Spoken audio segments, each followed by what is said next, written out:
All right, here we go. Rolling the sound. Just get loose.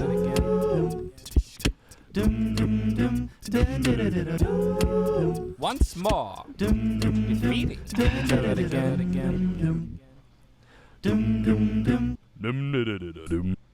All right. And now we're rolling, guys. What's up, everybody? How you guys doing? That was beautiful. Whose song is that, by the way? That's mine. I made it. Yeah. Wow. Yeah. That was a great intro. Thanks, man. You know what was super funny? Because you were just talking about being sick before we hit recording. That day, it was such a weird day because I was tracking it, and then I was just trying to get ideas out and whatever. And so I was just making different noises and stuff like that. And then I just got. It was that type of sick where it hit you out of nowhere like a Mack truck. And so I was just like I finished that, and then it just went I literally felt like a robot just turning on.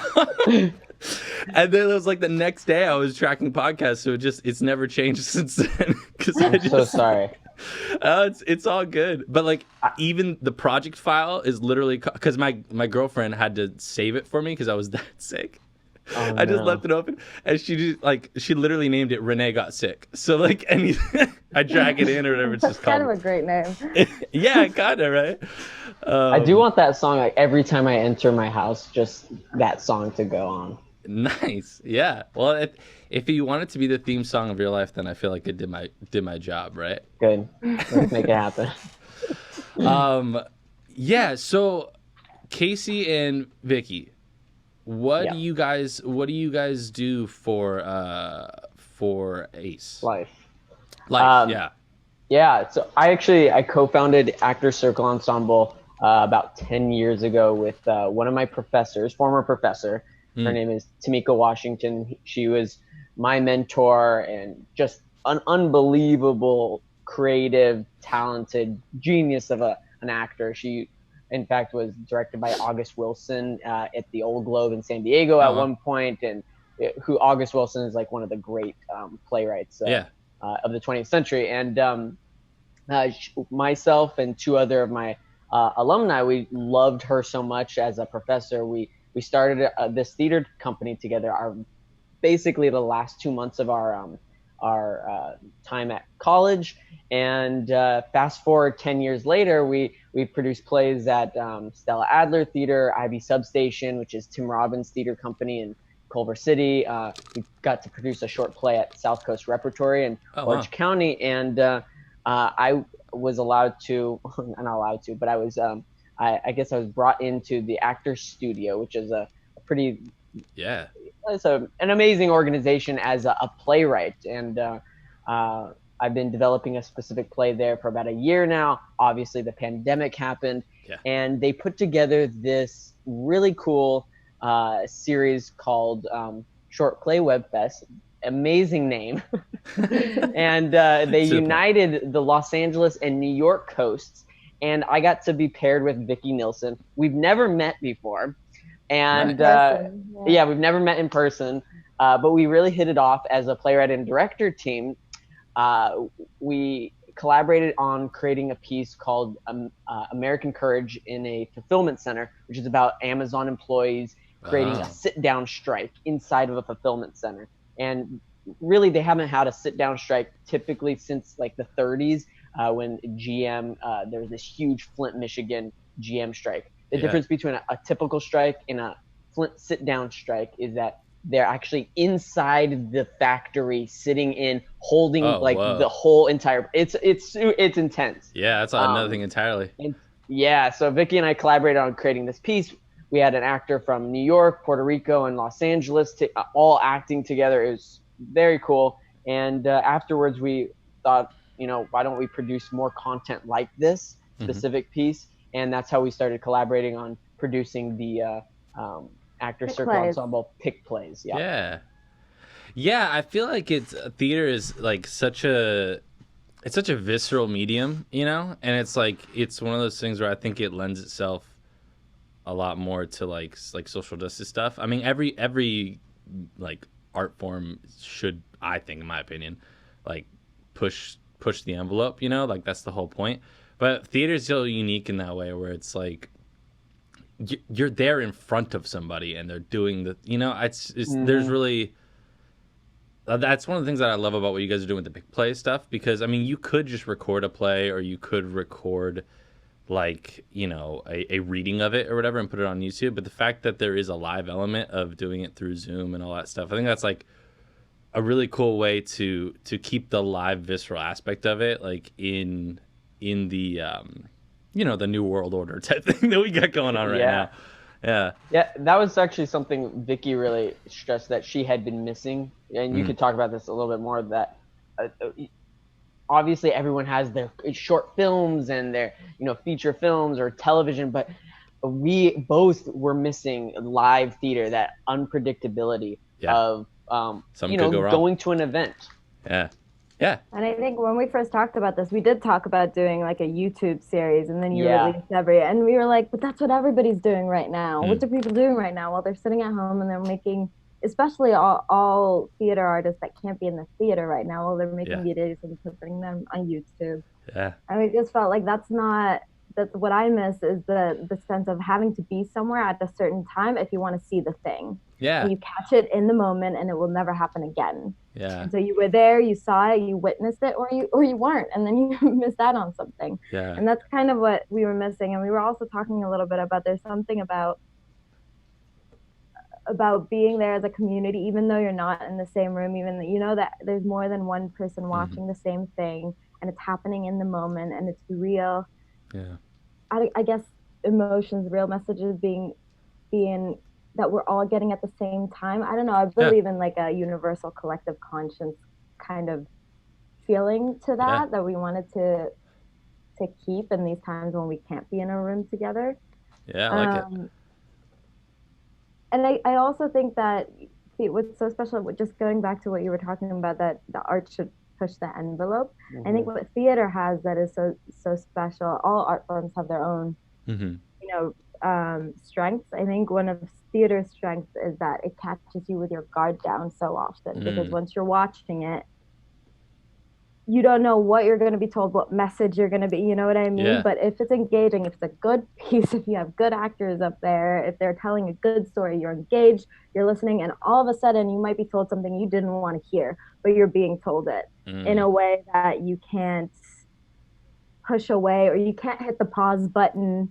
In Zoom you can leave the meeting, sure, but I guess but you leave the theater, but you don't have to be that guy. It's already been given to you, Right, and I think that's one of the main strengths of, now I'm getting off on a tangent, but of comedy, is that when you catch people, you make them laugh, their guard is completely down. Absolutely. And if you then feed them something that they're not open to normal, that they don't have the emotional the barriers up, the filters up, in order to stop that from hitting them in a very real way. And I think that's what's very special with theater. And I think that's one of the reasons we wanted this series to be about more than just let's entertain. Look at the world today. Yeah, I was you're so on sick for of, a ride. I think there's enough entertainment. Yeah, we were both kind of like, I don't want to see another love story right now. I don't want to see it. It doesn't make sense. And that's how we kind of delineated into 5 specific events of unionism in America, environmentalism, discrimination, education, and youth empowerment, and then finally, of course, healthcare. Yeah. I mean, I feel like you guys picked, like, man, what a slew of choices, for the topics. I think they're all really important, though, and I think that it's like they're all the type of thing that's worth having a conversation about. And I think that, like, it's so funny. I was thinking about it on the way into today, because I knew we would be talking about environmentalism, and I was like, there's certain issues that it's just so wild to me that, like, it's like we all live on the planet. Like, there's certain things where it's just like, how is that even, like, how do you argue one way or another? And obviously, like, I know that everything is nuanced, and I don't like to be a reductionist when it comes to things. That's one of the reasons I like podcasts, because you can go into more in depth about stuff. But, like, that's one where it's like, we should probably take care we of all it. breathe the same air. Yeah, stewardship, right? Like you should take care of exactly. It's like we all breathe the same air. We're all on the same rock for now, till Elon figures something out. But well, there is this idea. And it will be Elon. Yeah. And this is probably purely a capitalist idea, but Sure. privatize everything. How do you privatize air? How do you privatize water? They'll find a way. In fact, I think I don't know if this wasn't this wasn't Hershey. This was some other huge corporation 10 years ago. They tried to privatize like this huge water supply, and everyone was like, "What are you doing? Everyone needs this." And they're like, "Well, if you can pay for it." Yeah, dude, it's just crazy. It's like you'd think there's certain things that like would just be commons. Yeah. And everyone needs this. Yeah, okay? Absolutely. But I think, sorry for jumping in, but I think one thing that I've looking at all of the issues, there's like one thing that they all have in common is humans, right. And we're both the solution and the problem, right? With all of them, and I think something that I've been thinking about for a long time is this idea of individualism that keeps on growing stronger and stronger and stronger in our society. And this, and it starts already when we're in education, in school. There's, education's great. Don't get me wrong. We all need it, but there's school systems already there. It's like, you're on your own. You need to get good grades. You're compared to everybody else, and if you don't get good grades, you're not going to have a career, and you need to follow this path, and you need to get there, you need to do this, and then like it's ingrained in us that I need to do better than everybody else in order to be able to competition. And like, what is that already at the age of? I was getting grades when I was 6 years old. I mean, what is that? It's true. And with that in like our backbone is this feeling of like I need to think about me and my path forward because I get work for my grade, and that's what's going to make my parents be happy with me, make my teachers be happy. Salary, that's when I'm going to get good feedback from everybody around me. And like, if that's ingrained in our brain at such a young age, of course, the only thing we think about when we grow up is me, myself, and I. Yeah. Because we get positive feedback when we've done that throughout our educational system, Yeah. So, yeah. And I think with all of these, like with the environment, for example, there's also this sense of like, as we keep on developing and technology gets better, there's this sense of immediacy, and we need immediate results all the time. We need to be, we need everything to happen. Like if we're going to do something, we want the results ASAP. Otherwise, it's not really worth waiting around for. Yeah, quick buck, right? I think, especially in terms of environment, it's both of those things. It's this individualistic mentality where it's like, why should I do this? It's not going to help me, or like, help me on my path to wherever I'm going. Where are you going, by the way? Where are you going? We're all going to the same place. So it's like most of these people have kids, right? It's immediacy. You're not going to get immediate results. So if I'm not going to see the results, I don't know. Right. And I think that's also part of like the whole, like, I think some people don't think past their lifetime, I guess. It's like, well, if this isn't going to get better by the time I'm around. And that's so true, though, like a collective mentality. It's something it's both like a strength, I think, in America. And, we're doing the at night version of the podcast. There we go. The lights always go out in this thing every 30 minutes. So that's my little dance move that I do every 30 minutes.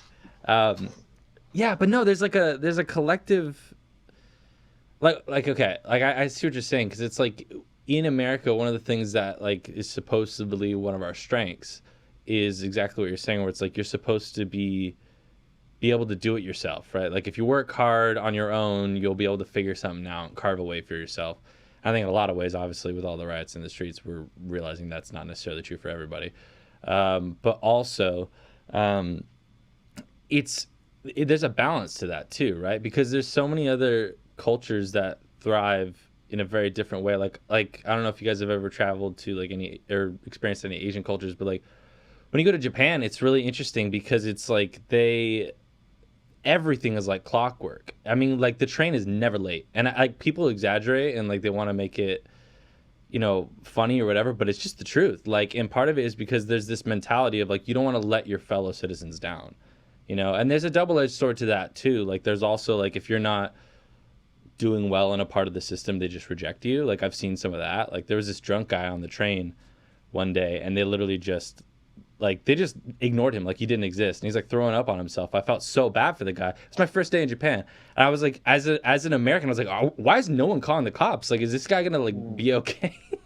And like, luckily, I had a friend with me that spoke Japanese, and we kind of hailed the guy, and eventually we figured it out. But it was so interesting to me that like everybody just ignored it when this guy's like actively like suffering, you know, because he wasn't fitting in the system. But there is a beauty to the fact that like everyone is always thinking of each other over there. It's very like they care for people differently. I don't know if that makes sense. So it's weird how it's not part of our culture, but I think you could find that in other places. I do think, in a lot of ways, though, that obviously there is this extreme idea of individualism in America, but there is also, I almost think it's like that's such a false idea, even though it is at the forefront of our brain. You can't even think of any major project in America without it being a communal that's true. entity. The roads, the New Deal in the 30s, any major program has been through communal effort. Sure. So yes, of course, on the individual level, you can build something that is great, and you can pat yourself on the back, and you can say, I built this. But on the great levels, you have to come together as a community, and that's why there's this new idea of the Green New Deal, which is to do something like they did in the late 30s and 40s, which was the New Deal, and they built things and programs that literally redeveloped the entire economy to one, take America out of the Great Depression, and two, mobilize against fascism. They can do the exact same thing today, except it's just half of the political sphere does not want to, take part in government action. And when you have governments together, government is for the people. That's a communal effort.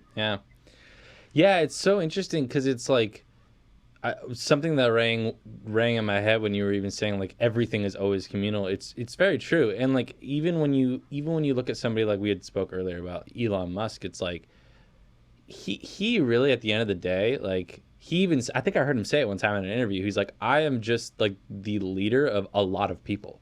Like I'm the CEO of my organization, but like I lead my group to go to get us to space. But like he's like, I can't sit there and build a plane. I can't do that. I'm not going to sit there and screw it in or put it together or like figure out how the assembly line works. He's like, I don't do that. I design the planes and I lead my group to that place. That's his part in that thing. But even in like he's a private company, right? I mean, that's the most like right private like type thing you could think of. Even in that, he's having a mindset of like, yeah, but this is still a communal thing. So much of the technology. Sorry. Oh, go ahead. I think it was in his book. I never read his whole book, unfortunately. I wish I had. But I read a part of it, and what he says is that my genius doesn't actually come so much. I mean, I have the ideas, where my genius really lies is that I hire the right people, and I find the right people to do the thing that I want, that I want to envision. And that's really like the sign of a leader, right? It's not a person who thinks of themselves as being a sole entity that's going to lead anyone anywhere. It's the person who chooses the right people to have the roles in the community that is going to serve the community in the best way. Yeah. Makes sense? Yeah, absolutely. I mean, that reminds me. You're the person who chooses the right people. Yeah. I mean, that reminds me of like, God, we're just going all over the place, but it reminds me of Lincoln. Because one of the reasons why he's my favorite president is just because, dude, I don't even know. Let's we'll get go back to on Lincoln. track. Why not? No, but Lincoln's great, dude. One of the reasons why Lincoln was so successful was because his cabinet, he intentionally chose several people that disagreed with him. He said it, and he was like, I don't want like a homogenous, and that's so where we are right now, right? Like everybody on both sides, it's like they want this homogenous group with them that just agrees with what they're saying, so they can push things through. But it's like, that's where you get division, and then that's where you get things happening like whoever thought Trump was going to get elected, like things like that. Like, however you feel about him, it's like that happened because we have a divide, right? Like, and there's this people maybe not listening as much as we thought to each other. And like, I just think that's so valuable to like just have people that you disagree with to talk to, you know, once in a while. And like, I've had my mind, and be open to like changing your mind. Like I've had my mind changed like very recently on a lot of things, and I don't know. It's just being willing to listen, I guess.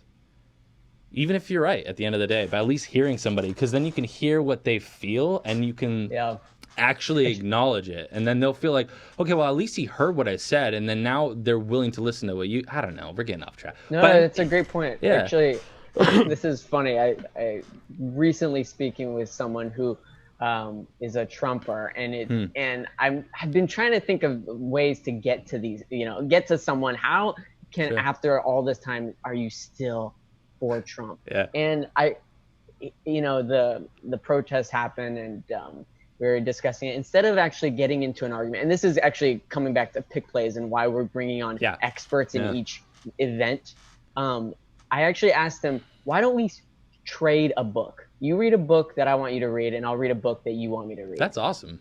And it broke his wall down for a second. He was like, actually, that's the best idea that I've heard in a long time. So actually, I was thinking about this. That's a great idea. To produce it, like some kind of national series of some sort. Yeah. Called Trade a Book, or Change One Republican or something. But you're not trying to change them. You're giving one specific book that is by an expert, that isn't partisan, that has information that is thoroughly vetted, because that individual is either a professor or a lecturer or a historian in that field. So I gave him the book A History of America in 10 Strikes by Eric Loomis, which is our previous guest speaker, and it's an unbelievable book. I mean, it's just you can't deny every single fact that he lays out, from the slave strikes to the Lowell Mill girls, all the way up to justice for janitors in the 90s. Wow. So hopefully from that specific book, his mind starts to change, instead of me yelling at him, you're this or you're that or you're another thing. Yeah, well, I think you did a really brilliant thing there as well, because I think what you were saying, even it's not only about listening, but it's also about how many times do we feel like we know we're right. Right. We think we understand why we're right, but then someone asks us, okay, but why specifically? Yeah. Is this way, or do you believe this? And we're like, because I'm supposed to, because I'm, you know, and you don't have the knowledge, you don't have the facts, you don't have the information to back it up. Yeah. And then what? Yeah. Then you're just reiterating something that you've been told to say again, and we can feel very strongly that it's the right thing, but we're still not able to back it up. And that's, I think that's a flaw that we can't. Then how do we know that we're right? How? Yeah. Because someone told you that you're right. And we can't know everything about everything. Right. But if we're going to engage in the conversation, then you better know what you're talking about. Yeah. It's like, you know, if you're on an airplane, you're not going to, you're going to allow the authority of the pilot to take charge, because that individual has done all the training, and you have to at some point say, okay, I relinquish my my ego to someone who is an expert in this field. Just like, you know, you're an expert in podcasts, or I'm an expert in subtext as an actor, or whatever it might be. But you know way more about theater than I do. But if you're going to speak about American history, you want someone who is an expert in that field. Absolutely. So that's something that I really like about what you guys did. I talked about that last time when we were talking about when I was talking with Richard and Richard and Sandra. Thank you.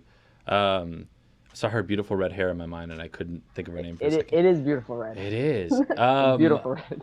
What was I? Oh yeah, but oh man, that's the experts. I love that though, because it's like, and what I especially love is it's not just like the three parts of it is really amazing to me, because it's like the first part of, obviously you entertain people, you hook people on some sort of issue. They're gonna feel some kind of way after they watch a play, right? Whether they agree, disagree, whatever it is, they're gonna feel some kind of way. That you hit them with the art first, and then it's like you have somebody who's an expert. So like, and not for nothing, like I hope you guys take this the right way, because I'm sure you guys have done your research. But like, there's one thing when like you have like an artist or a playwright or any artist, it could be a musician, right? Like the argument that people always make is like, you know, oh well, you're just an artist. What do you know about this, right? And you guys immediately shot that in the foot by saying like, okay, yeah, you're right, and this is our opinion. Maybe it's an informed opinion, but like here's somebody who is actually an expert in what this is. And then the third thing that I really love is you're not just having somebody talk at them. The Q&A part I feel like is so cool and key, because then you can actually talk, like, and somebody can feel like they can bring up whatever point it is, and whether they refute it or, have some sort of nuanced conversation about it, there's a dialogue. That is the biggest part, is like open dialogue, I think. Yeah. Yeah. I love that you say that, because as part of the series, we didn't just want to open up like a festival and then you can apply. Right. We wanted it to be a whole process, to be more of also like a networking opportunity, or an opportunity for playwrights and to meet other directors, to meet like Casey and I met.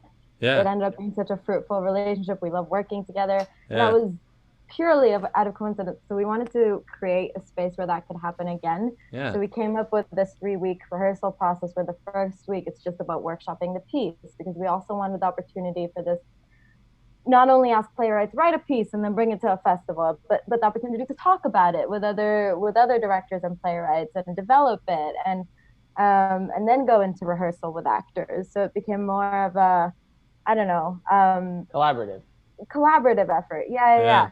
And then and I think it was so key, and one of our piece went up this weekend as part of the first event, right? And we had already workshopped our piece a bunch by then. Mm-hmm. And what one of the other playwrights in the team said, that I love the piece, there's this and that. The only thing was that I feel all these things you're saying, neither Casey and I work in Amazon. Right. Do we know what we're talking about? Mm-hmm. And I think that's something that artists maybe don't always question themselves. Do we really know what we're talking about, or are we just, again, this idea, do we know what we're talking about, or are we just reiterating what we've been told and what we think? And have you really gone and done the research? And Casey and I had everything we say in the play is things we found in interviews and articles and so on. But you can take that a step further, I do feel, and talk to them, reach out to the people, get their words. And then I think that's really, really important, especially in the kind of theater that we're trying to create, which is representing usually other people that aren't the playwright, unless they're writing about their own experience. You can't always write about your own experience. Absolutely. If you want to address other issues. Yeah. So then, that's something I've always hated as an artist. How far do you go to get the right information and to make sure that you're not just reiterating or perpetuating a dialogue that already exists or is forming somewhat? You need to go to the source, right? And I think that's something that we kind of wanted to address as well with this having the workshop bit of the series.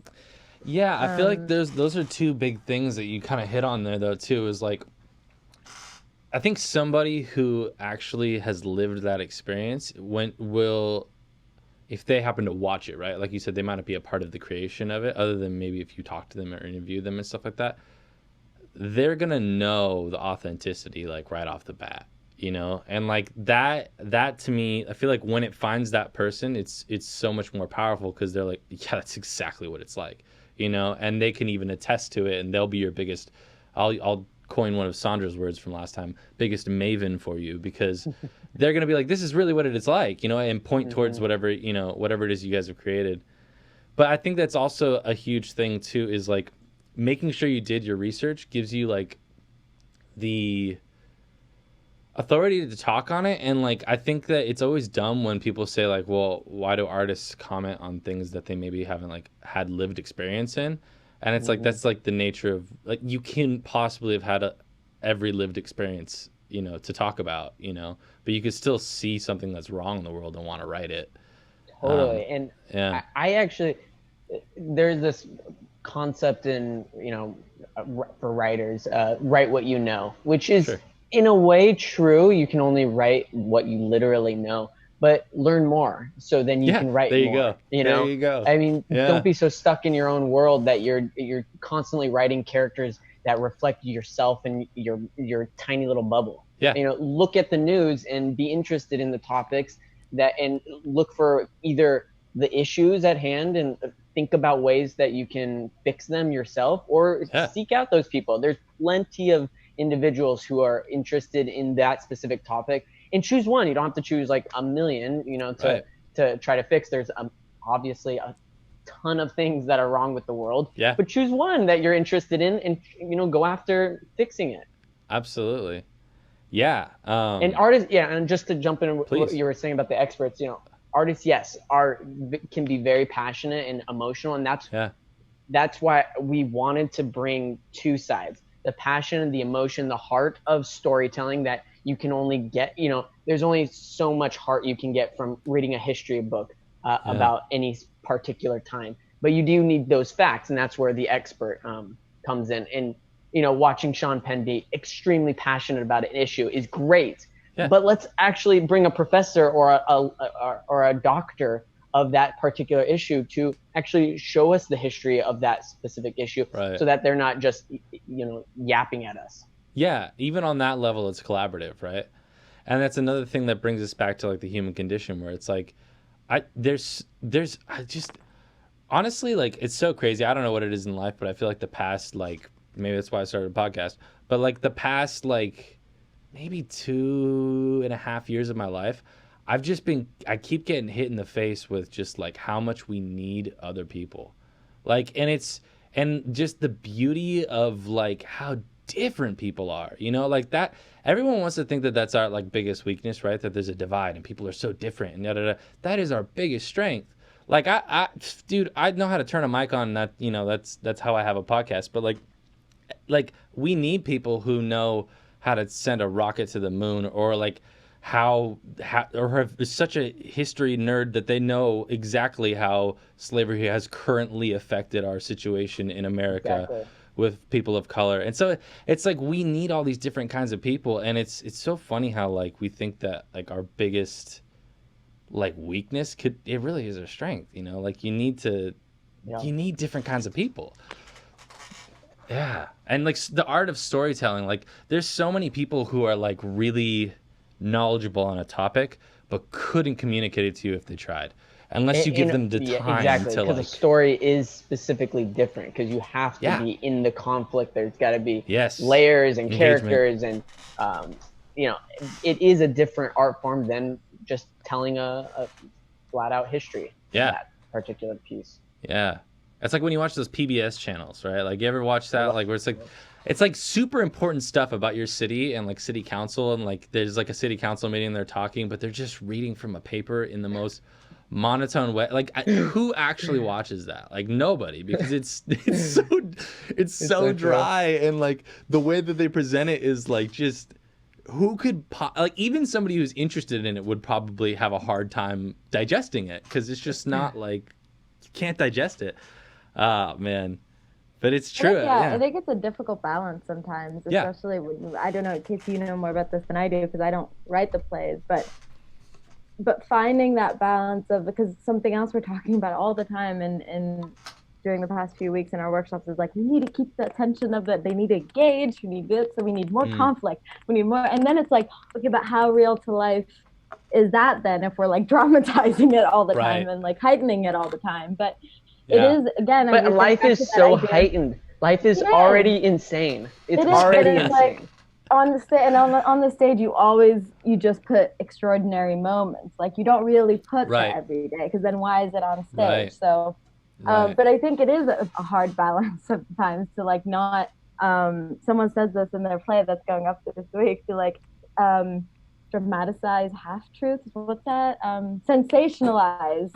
I'm not saying that's what we're doing, but just finding the balance between like being informative and sending the right message, and like not dramatizing something that shouldn't be, maybe. I don't know. But I think that's why the combination of both information and the theater is so important, because I think it's what we were talking about before. It's the visceral. It is the heightened stakes. It is the extraordinary that's going to reach into people and engage them and connect them to an issue. But it needs to be followed by knowledge and information. Yes. And there needs to be some kind of ideal balance marriage between.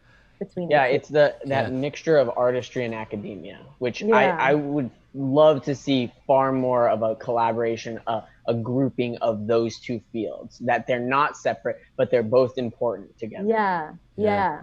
Yeah, and it's what you're talking about is interesting, especially when it comes to art and like film and theater and anything that shows like a human experience, where it's like, I once heard one time, it's like there's a reason why they're showing you, because there's a balance between, like you said, you don't want to over dramatize like something that maybe isn't as big a deal, but like there's also like there's a reason why you're showing that moment in time, right? Like it should be a formative time in that person's life where it's like, why are we watching? Like one of the best examples of that is like they never film somebody just taking a crap on TV. Like, they never film somebody going to the bathroom because that's not a formative experience for them. Unless Everybody it's does an that. important crap. Right, unless the rest of the house falls down around them while they're in the toilet. Oh, I guess in what's that movie, Jurassic Park, right? Yes. What's his name was on the toilet. Yeah. And then the dinosaur eats the building. But I mean, unless the dinosaur is eating the building, you don't show those moments, right? So. And actually, Hitchcock talks about this, that you're not going to show 24 hours of a day. That's just ridiculous. You're not showing reality, because if you're showing reality, the story just is going to take too long, and it's some presentational art piece. You have to cut out all the boring stuff of life, and that's the story. Right. Yeah. Yeah. It's like watching it all in fast forward, basically. Yeah. Exactly. Yeah, dude. So this one coming up on Saturday is about environmentalism, right? Correct. Cool. We have an interesting guest speaker. Her name is Dr. Shannon Elizabeth Bell, and she's actually an environmental sociologist, and she wrote a book called Fighting King Coal. It's about Appalachian. It's about Appalachia and the black lung disease, and how can you get people that do not typically fight for environmental causes to actually fight for their own environmental issues, because these things are affecting people, and why do certain areas not actually fight for those issues?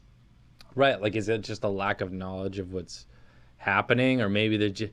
The other thing too, that like I feel like a lot of times, personally, just because I have some level of privilege here, right, with just being in America, having these things around me, and like being able to afford my lifestyle. Like, I think sometimes I don't give credit to like the fact that some people have like way more pressing problems, and they just aren't like, or at least they think it's a more pressing problem. Does that make sense? Like, they're just trying to figure out where the next meal is going to come from. And so thinking of something as existential as like the atmosphere burning down, it's super important, but in the moment they're not maybe like focused on it. Does that make sense? I agree. I'm reading this book by Stan Cox right now on climate change, and it's insane. I mean, the IPCC, which is this intergovernmental climate change organization, they basically set out that we have about 20 to 30 years before the Earth warms 1.5 degrees Celsius. After 1.5 degrees Celsius, all hell breaks loose. Like, if we don't see those future problems right now, we are not going to be saving lives in, for instance, Bangladesh or coastal cities. Right. I mean, these are problems that are going to cause dramatic droughts, extreme heat waves. If America has problems with migration right now, they're going to have huge problems with migration in 20 to 30 years, because people from these coastal regions and near the equator are going to be leaving those areas. Last year, Australia was burning for 80 days. 80. The entire continent, basically. I mean, these issues are already here now. And what in this book, he basically says we have to U-turn at 80 degrees in an oil tanker. And yet people have individual problems right now on a daily basis and can't see 20 to 30 years from now. Right. Yeah, it's like, how do you... and it's so weird, because it's like you said, like we've said before, it's like we're all on the same rock. So it's like it is their problem too, but it's just it must be frustrating for them when they're like if you just I'm just trying to empathize, but it's like, you know, when if I was focused on like the day-to-day operations of my life and somebody's like the freaking like sky's gonna burn down, I'd be like, well, somebody should figure that out then because I gotta eat, you know. Totally. And like you had mentioned before the podcast, there's actionable possibilities to make a difference. Like, you don't just say to an individual working in a coal mine, hey, we're going to put you out of work. Yeah, if I'm a coal miner, I'm going to be pissed off too, even if I'm, you know, possibly working in one of the dirtiest possible energies. Because it's a job, right? Like, exactly. And you want to work for your living. But for instance, the Green New Deal, there's money that would be allocated for individuals that would be losing their job, but to give them training in a new job in energy. That'd be there are actionable ways to help those individuals. You don't just, obviously, like you're mentioning, you don't just throw them out. You say, hey, we want to shift your viewpoint to either working in solar or wind or electric. You don't just fire people. Yeah, I like that because it's one of the, like, one thing that I always find just like just kind of ridiculous is when people go like, oh, we'll retrain them, like learn to code. Like, that just always pisses me off because I go like, dude, that guy's 50 years old. He's not going to learn how to like, and it's not like sometimes I say that out loud and I hope it doesn't sound like snooty, like he couldn't learn to code. It's just like, it's unrealistic to expect somebody to do that. But with something like that actually interests me because it's like, if you're keeping it relatively similar, right? Manufacturing, it's like working with your hands, learning how things like function. And by the way, that's a skill I don't have. Like my sister's like ex-husband, he was super like, he could open a car hood and he just knew. Like, he wasn't even a mechanic, but like that's just how his mind worked. He's like, that attaches to that, which moves that. And I would look at it like, this is a spaceship. I don't, you know, so it is a skill and it's valuable. And I like the fact that people are talking about, I guess, like shifting in a realistic way, because sometimes I feel like that's easily shot down when people go like, oh yeah, we'll just shift them into computer science. It's like, that's just not, that might not be where their brain's at, you know. And they might be 50 something years old, like about to retire, and they're like, damn man, I just needed another 10 years before I could you know, hang my hat. That's interesting though. I don't know. Could you speak more on the Green New Deal? Because I mean, if I'm being honest, I'm very ignorant on this stuff. I'm not, again, so I'm not an expert in it, but I've certainly done some reading and research myself. But there's two aspects that would be needed for the Green New Deal. One, pouring communal energy, public goods, public money into creating energy, clean energy, for instance, wind, solar, electric, hydroelectric. Some people say nuclear, but obviously there's huge problems with nuclear. One of our writers, in fact, lives in Japan, and his wife was in Fukushima when the nuclear disaster happened. So there's great issues with nuclear energy. But there's the second aspect of the Green New Deal that is not actually widely discussed, and the fact is that Americans would need to also bring down our use of energy.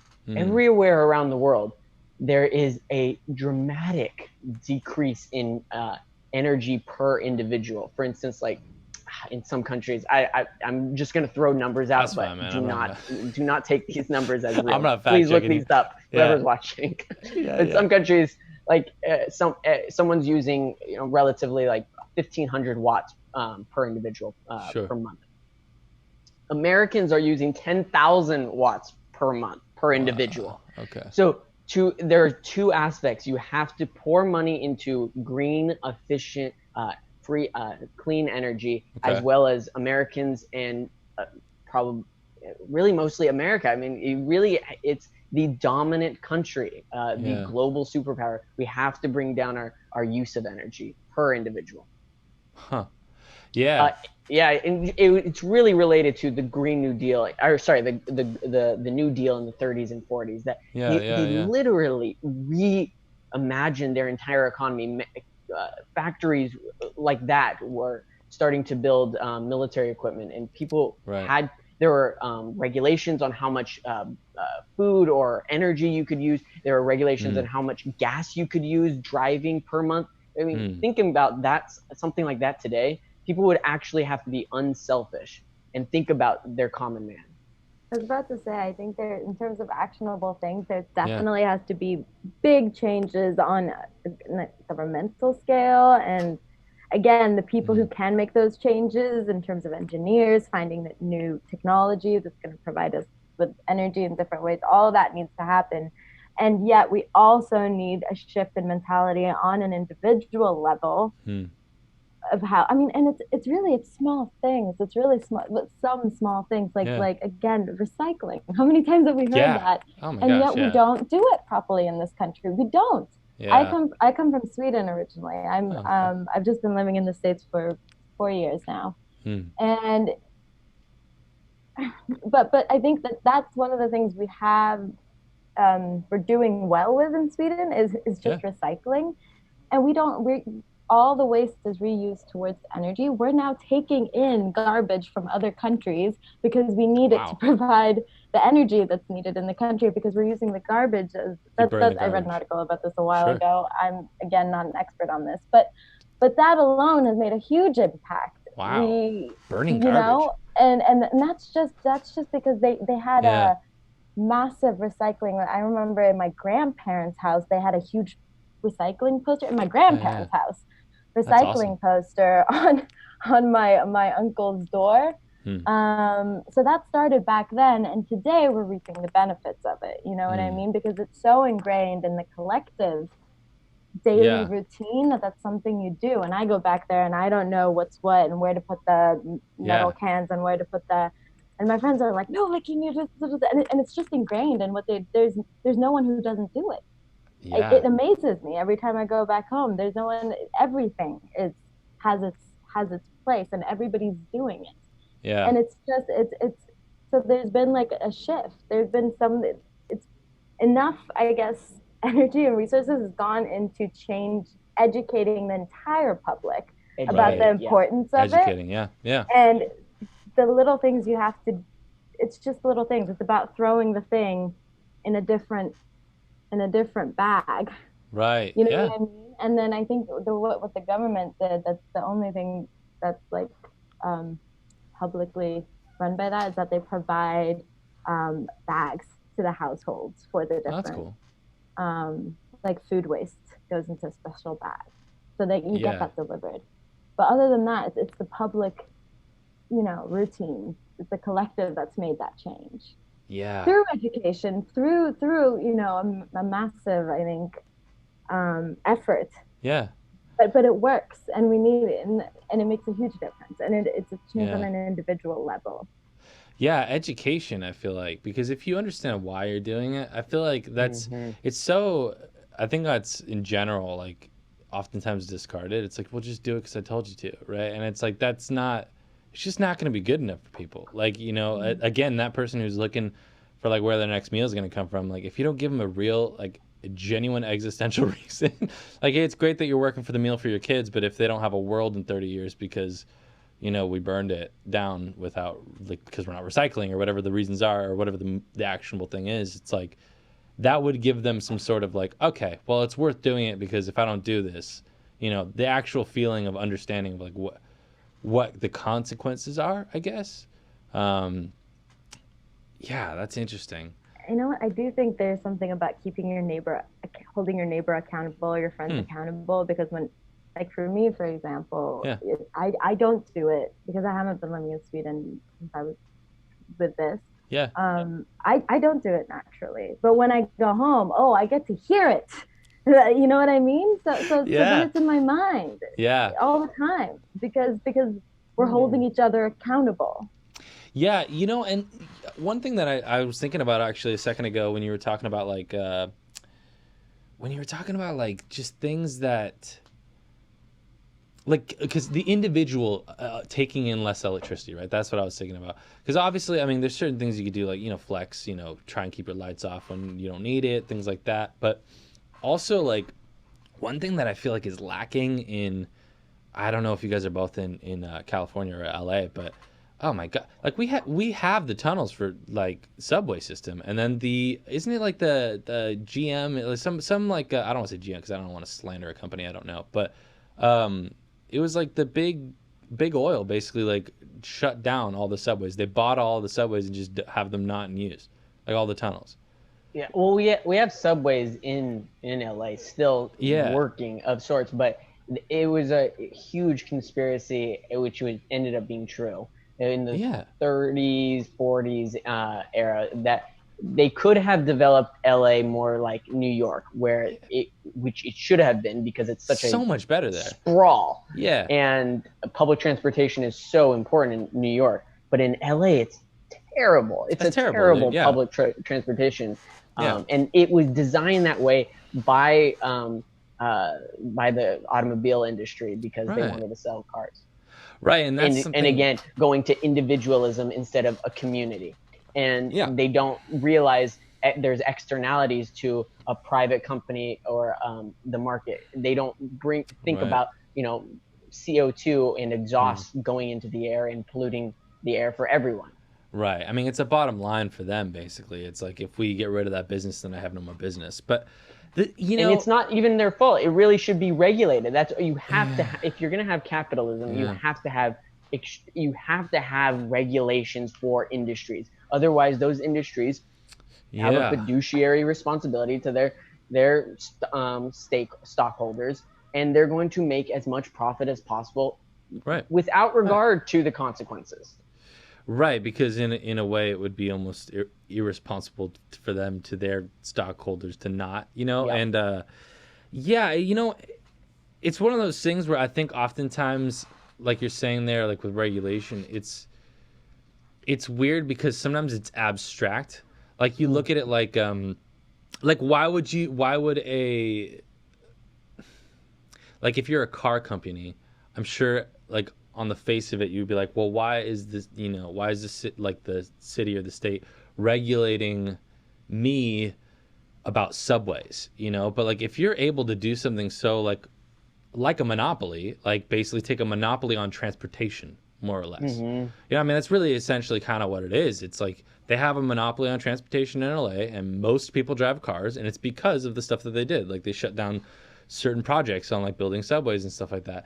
And it's so weird to say it that way, like to follow the through line, but because on its head you would be like, well, like they feel like separate things, but they're not. They're connected.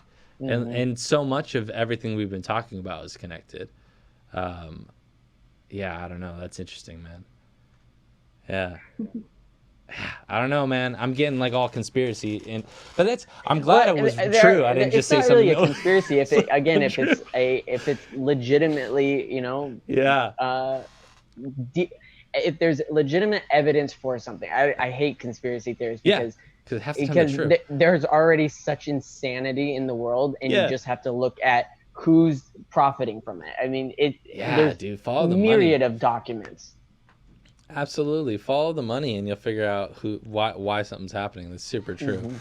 That's just the nature of where we are, I guess. But yeah, man, I don't know. I feel like it's, again, we just circle back to the fact that it just feels logical. Like it just feels like, how do you not fix the world? And also, one of the things that's crazy about that, like, it's just like, I don't know. We got one right. How do you? The other thing I think is really cool about the coronavirus, I mean, it's terrible. I hate saying that. But, like, personally, I'm the kind of person where I like to try and look at, like, the good and the bad, right? Because obviously there's a lot of bad that came from it. But one of the good things is that, like, I feel like people go, like, oh, this is what air is like. You know what I mean? Like, in LA. Like, totally. You can see the buildings. Oh, this is nice. Yeah. Yeah, like, oh, I can breathe now. Like, it's just like, because no one's outside and they can actually see, like, the buildings from across. They're like, oh, it's not supposed to just be like that. And like, the ocean's clearing up and things like that. I hope it just kind of, like, shows people, like, what it could be. It gives people a little bit of a hope and a dream there. Because I think for a while, you just, like, we've been talking about, kind of like, you just get used to it. You just get used to things being the way that they are. Well, that's just how it is. It's almost like a fatalistic mindset when it's like, it doesn't need to be like that. Um, And it's exhausting to fight, and mobilize. And look at what it takes to get protests all around the world. A global pandemic where people are at home and they can't do anything but protest. Yeah. But when you have no social safety net and you're constantly working at below, basically minimum wage is below productivity levels. Yeah. And you can't afford basic necessities. When do you have time to educate yourself? When do you have time to read a book about that specific topic? When do you have time to go to a strike? You never have time. When you're not provided health care and it's only provided through your private business, and you're scared to leave that business that you hate your semi-racist, semi-misogynist boss because you get free health care through that company, you're not going to leave. You're kind of trapped. Yeah. And it's also, I think, education costs money. It's a huge thing. Yeah. Where even, buying a book, you have to buy the book. Going to courses, you have to pay for the courses. Getting a good middle school, high school, university. God. Yeah. Oh my gosh. Yeah. Higher ed. You need to pay for it. Yeah. It's like knowledge is our right. Knowledge is the main weapon, but it's expensive. It is. How can we expect people to educate themselves? How can we expect people to know that is so what true. they're talking about? Because it's not, the resources aren't made available. Yeah. That's 100% right. Only to the privileged through is it made available. And guess what? The privileged through, they don't want to. You use it to keep your status quo, right? Huge generalization, and I take it back. But they don't need, Yeah, no, I mean, what concept holds, When you exit college with $40,000 in debt, do you go and work for a nonprofit to fix an issue in society, or do you go and work your ass off for some giant corporation to continuously pour money into their coffers? Yeah. And that's also changed dramatically since the 70s. There's this constant refrain, you can work a job and pay off your college debt today. Because you used to be able to do that in the 60s and 70s when college was basically subsidized. Education or higher education is it grew 500%. It's a crazy stat that we can look up. I don't know it, but it is an insane stat that you cannot pay for a college education through a job while going to college.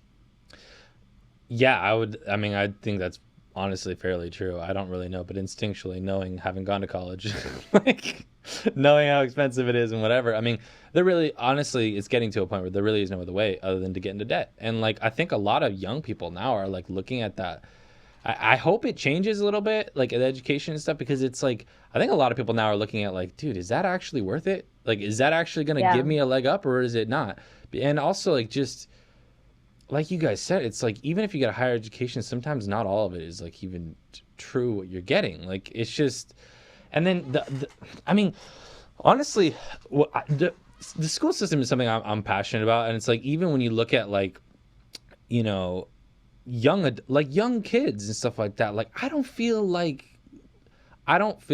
the school systems when you're young, elementary through high school and stuff like that. I didn't learn anything about taxes till I left high school. How is that possible? It's a fundamental building block of our society, and I didn't know how to do my taxes. That's insane to me. I'm not saying I have to know how to fill out the forms and that's fine if I don't know how to do that. There's obviously tax people that do that for you, but how do I not understand the function of how they how much they're gonna take percentages and learning how to I didn't. One of the best classes I took was in college, and it was my first year of college, and it was literally one of my favorite classes because I'm a person who likes function. I like things that actually work and work for me. And it was a math class. And I was at the time, actually, funny enough, first 2 years of college, I was a theater major. And so the class was literally, it was math. They called it math for liberal arts. And it was the most functional class I've ever taken in my life because the teacher was so good. He was a civil engineer his whole life. And he said, you know what, this class is, literally all I want to do is teach you how to use math to do things that you're going to need to do in life. So he taught us how to balance a checkbook, taught us how to make a budget for something. If you want to afford this, how much do you have to save each month or whatever? Those types of equations, those types of logical things. How are we not teaching kids that? I can't, dude. I just try. Like I'm passionate, dude. I was sitting there with my nephew the other day, and he was trying to do his math homework. He's in second grade. They have him doing algebra in second grade. It's like, Right. what is the point I of was that? just about to say this. I was like, actually, I feel like in education, in what we say are good schools, we get so much information that's completely useless. Like, I mean, I don't use and that, they think dude. they sell it in a way that's like you're so advanced and you get so much, but it's like, but when am I going to use that? And I remember we were saying that in school already when I was 12, 13, 14 years old. I was like, but why though? Because I know for a fact I'm not going to be a mathematician, a NASA physics person, and I don't understand why I need to know about Kepler's law, or maybe, and it's like I don't even know what that is. I don't know, and then maybe it would be useful. I don't know, and then what do we not learn? I'm sorry, I always felt like health classes. Like, how do I not know how to take care of myself? And on even a basic level when it comes to health and wellness and fitness, and that's shit you have to figure out on your own completely. Absolutely. How to feed myself in a healthy way. Like home ec is something that's just like one cast health aside. class, one health workshop, once a year when you're in school. Yeah, or 2-week like workshop. Sex ed. You have sex ed like once. Whereas sex, that's part of everyday life. Yeah. But Kepler's law is not. 100%. 100%. It's I don't know. And I understand the concept of like giving every kid a taste of a little bit of everything, because you never know what they're gonna like, right? And like I started out as a theater major. I now run a studio. I have music and stuff like that, right? Like, so I get that things change in your life, and you might change majors or whatever, and you need a taste of everything. But like algebra's not a taste, bro. Like that's like, you know what I mean? Like he's in second grade doing algebra. That's not a taste. That's like a whole sandwich, dude. That's like a whole meal you got to take. I was like, come on, man. Like, I don't know. The kid's creative. He likes to draw. Like, and we're cutting art class. You know what I mean? It's just like, it's crazy to me that like, I don't know. I know this one's more about environmentalism and stuff like that, but that's another I mean, it does circle back to education where it's like, if they don't I think learn about it. in general is about, this is what we want it to be about. Starting dialogues about all of these things. You might really like our next week, which is education. Our I'm really youth stoked empowerment on that, and education. Yeah, our guest speaker, her name is Deborah Meyer. She's on the editorial board for The Nation magazine and Dissent magazine. She won the MacArthur Genius Grant Award, and her big passion is democratization of schools. I have her book. I haven't read it yet. Nice. Again, I'm not an expert. I think this podcast should be renamed I'm Not an Expert. I'm not an expert. That's for real though. Yeah. It's all about feelings. But it's all about having more say for students and less being so hierarchical. But rather more communal. As I guess that's the motif. I also think a crazy thing with the school system is this idea that you have to choose what you're going to do for the rest of your life when you're 16 years old. Yeah, basically. What? Yeah. When I was 16, I had to choose what were going to be. I did the international baccalaureate, and I had to choose what were going to be my hires and what were going to be my standards. And basically, what was going to be my hires, that's basically choosing which direction you're going in for the rest of your life. And I mean, this is funny. I chose math and physics. All right, I'm doing theater now. Do you see what a wrong choice that was at the age of 6? I mean, it's that to me is insane. And I remember saying that. And then when we were applying for universities, I didn't want to apply because I wanted to take a year off because I didn't know what I wanted to do. Sure. And I was still pressured to apply. They said, but it's a good idea just in case. So I found myself writing, so I found myself writing these applications for, I got into archaeology at the University of Edinburgh. That's where I would have been today if I would have been an archaeologist. It's kind of cool. It feels completely right. I love that. Jurassic Park. Awesome. I also think that's crazy, isn't it? A better idea is let people graduate, let them live for 4, 5, 6 years, and then when you've been in real life a little bit, you've had a few jobs, you've met people outside of school. Yeah, absolutely. You know what I mean? You're not You fully started formed having person. adult relationships. Then you started having a real taste of the real world, and then choose what you want to dedicate your life to. When you're 25, 26. I feel like Yeah. now I'm turning 27, and this is only Same. when I really started understanding maybe Who I am, yeah. what I want to do with the rest of my life. Yeah. Yeah, and it's so crazy because it's like, I mean, honestly, we could talk all day about things that are messed up, but it's like one of those things where like you can carry a rifle at 18, but you can't have a drink. Like, what is that about? You know what I mean? It's like, and you're expected to know exactly what you're going to do for the rest of your life at 18 years old. But again, you can't have a sip of alcohol because you're sent to another country and to fight on the front lines. 100%. And the reason behind it, the reason behind the drinking age being 21 is because literally they openly say your brain is not fully developed. So it will do permanent damage to your brain over time. Awesome. So it's like they openly admit your brain is not fully developed, but you can choose what you want to do for the rest of your life. Okay.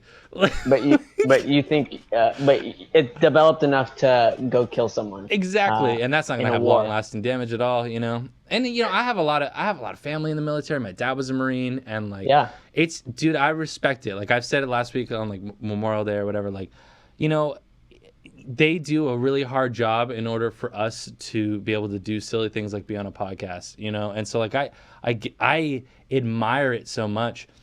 But that's all the more the reason where I feel like it's like we just, I don't know. It just feels hypocritical when you're saying like... I certainly admire members of the military. Yeah. But it's how the military is used to fight in what cause and what war. Agreed. I've even had members, I've had family where like, you know, he even said, he's like, I just wanted to come back from Iraq because like it just wasn't what...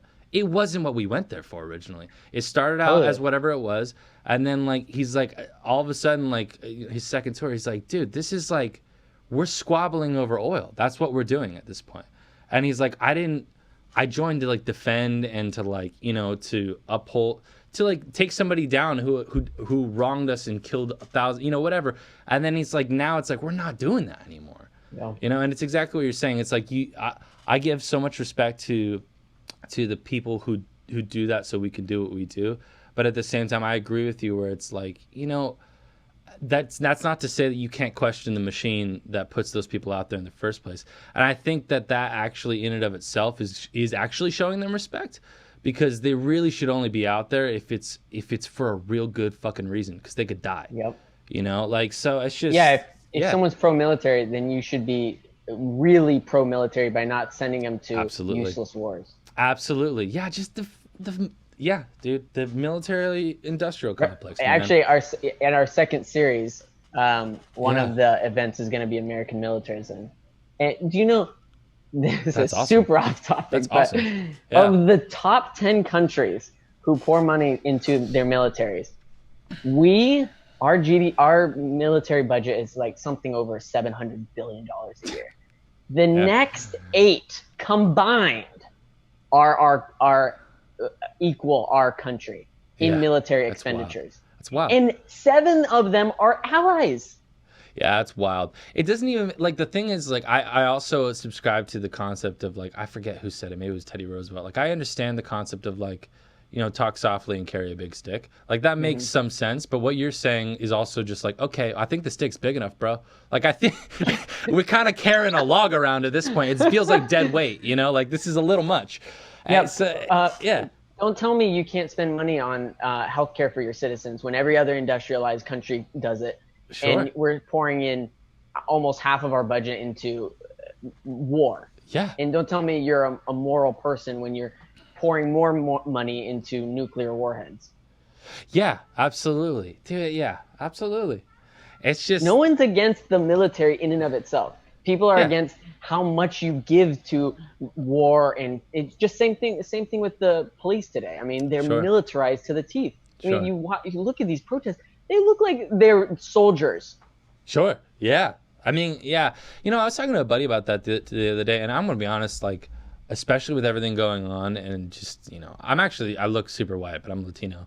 And you know, it's if that feels any better. What was that? I said I thought you were Latino. If that makes it feel cool. any better. No, it's good. Yeah, I'm full Cuban. But it's one of those things where it's like I feel like I'm in this time, especially in our country and stuff like that, where it's just like I feel like I'm at this point where I'm just listening. You know what I mean? Like, I'm just listening. It's not my time to talk, dude. As much as obviously I'm sitting here on a podcast talking to you. Like, I just feel like there's so many things that it's just, I'm just listening. Like, my buddy was talking to me the other day. He's like, how do you feel about defunding the police? I was like, I don't know. I mean, to be honest with you, I look at it like, they're necessary.